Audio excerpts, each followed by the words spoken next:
Ben ritrovati con l'informazione flash di New Sicilia. Un bambino di 10 mesi è rimasto ustionato con olio bollente di una friggitrice. Per i medici il piccolo è in condizioni critiche. L'incidente domestico è avvenuto nell'abitazione del piccolo a Catenanuova nell'Ennese. Il bambino è stato prelevato con un elicottero del 118 e portato al pronto soccorso pediatrico del Cannizzaro di Catania, dove è operativo il centro grandi ustionati. Qui è stato sottoposto a un delicato intervento chirurgico, sarà ricoverato nel reparto di terapia intensiva pediatrica dell'ospedale Garibaldi, ma sempre a Catania. Gravissimo incidente intorno alle 14 di oggi sulla nazionale incontrata Strasatti a Marsala in provincia di Trapani.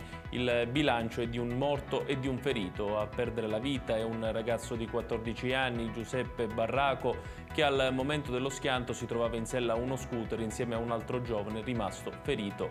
La vittima era figlio di un artigiano locale. Non si conoscono al momento le cause del sinistro, ma in base ad una prima ricostruzione sarebbe stato il conducente del mezzo a due ruote a perdere autonomamente il controllo e a schiantarsi. Non sarebbero coinvolti dunque altri mezzi. È crollato il tetto di una palazzina di 3 piani a Campo Felice di Roccella nel Palermitano in via della Provincia 72. A cedere è stato il solaio dell'appartamento al primo piano. Al momento del crollo si trovavano all'interno dell'abitazione 2 anziani coniugi che ci vivono. Il marito è stato portato in ospedale, ma fortunatamente non sarebbe in pericolo di vita. Avrebbe riportato infatti solo qualche escoriazione. Anche la moglie è stata sottoposta alle cure dei sanitari del 118. Sul posto sono intervenuti i vigili del fuoco per mettere in sicurezza la palazzina. Insieme ai carabinieri della compagnia di Cefalù si contano ingenti danni all'interno dell'appartamento.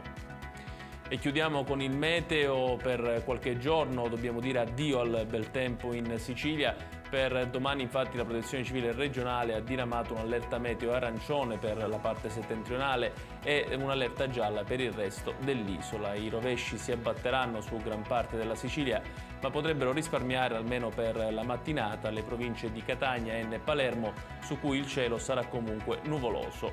Nel pomeriggio previsti invece rovesci poco intensi. In discesa le temperature che rientreranno nelle medie stagionali. Ed è tutto per questa edizione. Dalla redazione di New Sicilia l'augurio di una buona serata.